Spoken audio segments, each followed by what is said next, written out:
ये जो कैथल का विषय है और हमारी ये जो संघर्ष समिति है, इसमें मुझे जिम्मेदारी दी हुई है कि इसके ऐतिहासिक पक्ष और मीडिया में हमें हमारा क्या पक्ष रखना है। उसकी मेन चीज़ ये है, गुर्जर समाज कोई बाहर कोई अलग समाज नहीं है, हमारे समाज का हमारा बहुत ही करीबी और निकटस्थ समाज था। ये जो क्लेश है इसकी शुरुआत दो स्तर पर हुई है। एक तो पाकिस्तान की आईएसआई का एजेंट था अली हसन। जब कारगिल की लड़ाई हुई थी, राजपूत रेजिमेंट ने सबसे ज्यादा जौहर दिखाया था, तो वो सोचने पर विवश हो गई आईएसआई कि ये राजपूत रेजिमेंट है क्या बवाल। उसके अंदर, जैसा कि आदरणीय कर्नल साहब ने बताया था, गुर्जर भाई भी राजपूतों के साथ साथ साथ रहते हैं और दोनों की संयुक्त रेजिमेंट है। वो नाम राजपूत रेजिमेंट है लेकिन दोनों रहते हैं।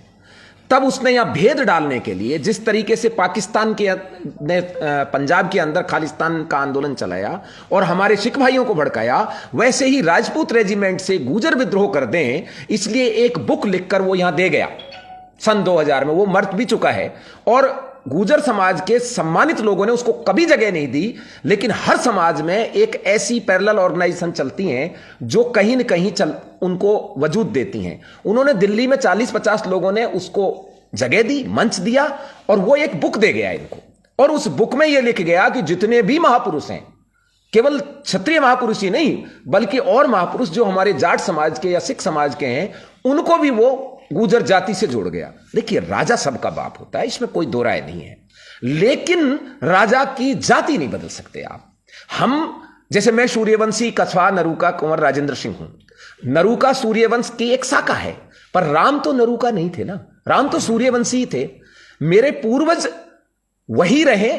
आप व्यवसाय में अलग अलग जात कर आदमी की अलग अलग जातियां हो जाती हैं, हो सकता है, मैं मना नहीं करता, उनके अंदर भी कहीं ना कहीं क्षत्रिय रक्त रहा होगा। लेकिन आज उनकी व्यवसायत्मक जो पहचान है, उस गुर्जर शब्द को सम्राटों के यहां लगाना गलत है। जो स्थानवाचक शब्द थे उनको जातिवाचक नहीं बनाया जा सकता। कुछ शब्द स्थानवाचक भी होते हैं और जातिवाचक भी होते हैं। सिसोदिया शब्द आपने सुना होगा, सिसोद से बनाए, सिसोदिया है तो वो गहलोत। तो इसी तरीके से कई पहचान है। रही बात हमारे इसकी 18 तारीख की, 18 तारीख को पूरे देश के अंदर उबाल है, युवाओं के अंदर। हम लोग अनुशासित कौम है। हीरक जयंती के रूप में जयपुर में हमने 10 लाख इकट्ठी भीड़ कर दी, किसी का एक केला नहीं खाया हमने उठा करके।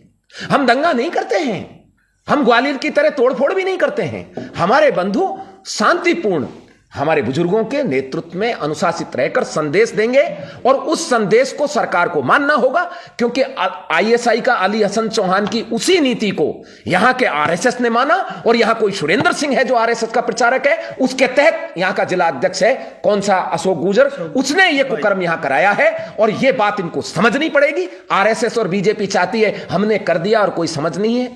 ये वोट और तुष्टीकरण, जातीय तुष्टीकरण की नीति है और हमारे ऊपर इन्हें थोपने के लिए, देखिए जो इतिहास है ना, वो रक्त बहाकर बनाया है। जौहर और साके, आप कल्पना कीजिए, जो स्त्रियां सर काट सकती थी शत्रु का, उन्होंने सर भी काटा समय समय पर, लेकिन उनके सबके साथ कोई दुष्कर्म नहीं कर दिया है। उसमें 6-6 महीने के बच्चों को लेकर जलती आग में कूद गई। आज उनके इतिहास को वक्त के साथ मिट जाने दिया जाएगा? नहीं, नहीं मिटने दिया जाएगा। किस हद तक जाएगा? आखिरी सांस तक, आखिरी हद तक जाएंगे।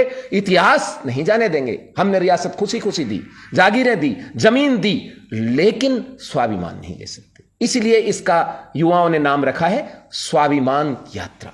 और यह क्षत्रिय स्वाभिमान यात्रा है। इसमें आप परसों के दिन फिजा बदलेगी, कैथल की धरती पर सिस्टम हैंग होगा और सरकार को समय रहते चेतना चाहिए।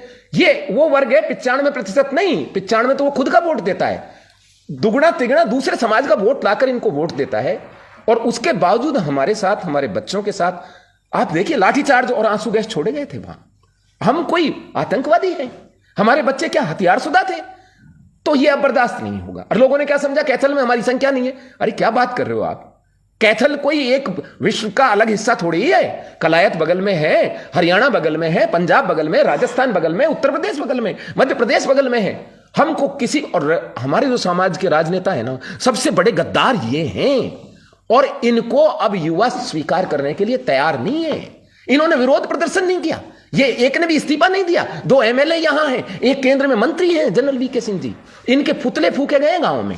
आपको पता होगा, आप तो खुद मीडिया वाले हैं। इसके बाद भी ये नहीं चेते हैं, तो अब इनको चेताने का एकमात्र रास्ता प्रजातंत्र में शक्ति प्रदर्शन है। संयुक्त शक्ति दिखाने की जरूरत है, और वो भीड़ आपको परसों के दिन हुडा के ग्राउंड में मिलेगी। हम आपसे फिर बात करेंगे।